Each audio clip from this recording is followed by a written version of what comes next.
మాట్లాడి ఆ సమస్యను పరిష్కరించడానికి ప్రయత్నం చేసినాం. తర్వాత అంతకుముందు మీరు ఉపన్యాసాలు వింటే ఆ రోజుల్లో సతీష్ గారు ప్రెసిడెంట్ అయిన తర్వాత చుట్టుకోవడానికి కూడా సరిపోని టవల్ ఇచ్చేవారు అని చెప్తే అలాంటి దాన్ని మార్పించి పెద్ద టవల్ ఇప్పించినాం. టర్కీ టవల్స్ ఇప్పించినాం. నూనెలు సివరేజ్లో పనిచేసేటోళ్లకు మంచిగా నూనెలు ఇవన్నీ వచ్చేటట్టుగా అవి కూడా చేసినాం. టైం ప్రకారంగా ఓటీ వచ్చేటట్టు చేసినాం. టైం ప్రకారంగా సరెండర్ లీవ్కి సంబంధించిన అమౌంట్లు వచ్చేటట్టు చేసినాం. అదే రకంగా రిస్క్ అలవెన్సెస్ ఉంటే టైం ప్రకారంగా వాటిని బెంచేజ్ చేసినాం. అదే రకంగా మనకు బోర్డు ఫార్మేషన్ డే అమౌంట్లు కానీ, షూ కూపన్స్ని కానీ, టోపీలు కానీ, మన శీతాకాలంలో వచ్చే వర్షాకాలంలో వచ్చే షట్టర్స్ కానీ, రెయిన్ కోట్స్ ఇట్లాంటివి కానీ, షూ కూపన్స్ కానీ, ఏ సమస్య వచ్చినా అవి మనం ఒక టైం టేబుల్ ప్రకారంగా ఎప్పటికప్పుడు జ్ఞాపకం పెట్టుకొని వాటిని అన్నిటినీ పరిష్కరించే ప్రయత్నం చేసినాం. ఎక్కడ ఏది లోటు రాకుండా, అడిగినా అడగకపోయినా కూడా మనం లీడర్లమైనాం అయినందుకు అవన్నీ చేయాలని చెప్పేసి పద్ధతి ప్రకారంగా చేసుకుంటూ వచ్చినాం. చాలామంది కార్మికులు మాట్లాడేది ఏంటంటే హాయిగా ఉంది, ప్రశాంతంగా నడుస్తుంది బండి, రాంబాబు వచ్చిన కానీ అక్కడ ఒక పైసా అవినీతి లేకుండా పోతుంది అన్నది నా చెవులలో కూడా వింటా ఉంటే నాకు కూడా ఓ సంతోషం అన్నట్టు అనిపించింది. కానీ అక్కడక్కడ ఏమైపోయింది అని అంటే ఈ 4-5 ఏళ్ల కాలంలో కూడా ఇప్పుడు ఎవరో లీడర్ వస్తాడు నా దగ్గరికి, వచ్చిన తర్వాత మా అక్క కొడుకుండు, మా తమ్ముని కొడుకుండు, నా అల్లుడు ఉన్నాడు, నా వీళ్ళు వాళ్ళు ఉన్నారు, అక్కడ అవుట్ సోర్సింగ్ ఖాళీగా ఉన్నది, నువ్వు చెప్తే ప్రెసిడెంట్ పోస్ట్ పెట్టుకుంటారట అంటే చెప్పిన సందర్భాలు ఉన్నాయి, అట్లా పెట్టుకున్న సందర్భాలు ఉన్నాయి.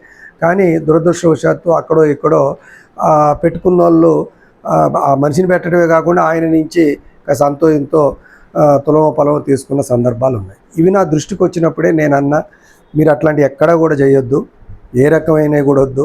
మీరు గతం గడిచిన కాలం గడిచింది, ఆ పాత కాలం పోయింది. ఇప్పుడు మనం లీడర్లకు వస్తున్నాం, వాళ్ళు రమ్మన్నారు, మనం వస్తున్నాం, ఓటేసి గెలిపించినాం, మనం పని చేస్తామన్నాం, పని చేసుకుంటూ పోదాం అంతే తప్ప ఈ ఆర్టీఏ ఆఫీస్ ముందు కూర్చొని మనం కనుక బ్రోకరిజం చేసినట్టుగా యూనియన్ ఆఫీసులో కూర్చొని ఇవన్నీ చేయొద్దని చెప్పినాం. కానీ పెద్దలు రాజిరెడ్డి గారు నాకన్నా చాలా పెద్ద వయసు, మా తండ్రి కన్నా పెద్ద వయసు ఉన్నది ఆయనది. కానీ ఆయన అదే పని అలవాటు పడిపోయి జహాంగీర్ గారు ఆయన ఇంకో పనిలోకి పోయేటట్టు లేకుంటుండ్రి. కూర్చోవాలి, జంగమ్మని ఎవరో భర్త చచ్చిపోయిండు, పెన్షన్ అని వచ్చింది, ఆమె దగ్గర ₹1,00,000 ఆ పై చిలుకో తీసుకొని కోర్టులో ఆ కేసు వేయటం.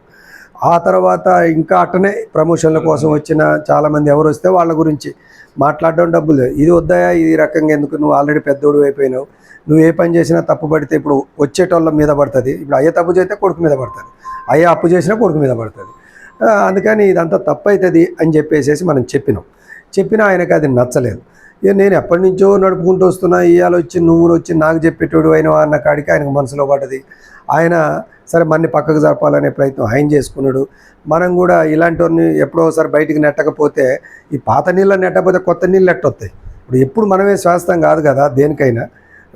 మనం ఓ రకంగా చెప్పాలంటే భూమి మీద రెండుకు వచ్చినట్టు లెక్క, ఏదో ఒక రోజుకి మళ్ళీ ఇల్లు ఖాళీ చేసినట్టు చేయాల్సిందే. మళ్ళీ ఇంకొకరికైతే ఉండాలి కదా అవకాశం, దారి. ఆ పద్ధతుల్లోనే కొత్త నాయకత్వాన్ని మేము ఎంపిక చేసుకోవాలని మనం అనుకున్నాం. ఈ కొత్త లీడర్షిప్ని ఎప్పుడైతే ప్రోత్సహిస్తున్నానో వచ్చిందో ఈ రాజిరెడ్డి గారికి, జహాంగీర్ గారికి కొంచెం నేనంటే ఇష్టం అనేది తగ్గిపోయి ఆయన ఒక కుంపటి పెట్టుకొని ఓ కొత్త గ్రూప్ తయారు చేసి 2024 జనవరిలోనే ఓ రెండో గ్రూపుగా నేను తయారైనమని చెప్పేసి నేనే ప్రెసిడెంట్ ఉత్తరం ఇచ్చాను.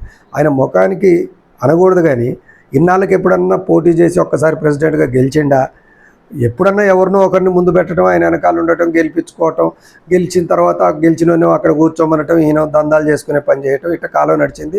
ఆ కాలం నడవదని చెప్పినందుకే మా మధ్యన ఘర్షణ వచ్చింది. అందుకనే 2873ని మనం తీసుకున్నాం. 2873 మనం కొట్లాడుతున్నాం. మీరు అందరూ కూడా సపోర్ట్ చేయాలా. ఆ రకంగా నిచ్చెన గుర్తు మీద వచ్చే ఎన్నికల్లో మీరు అందరూ ఓటేసి గెలిపించాలని మొదటగా మీకు విజ్ఞప్తి చేస్తాం.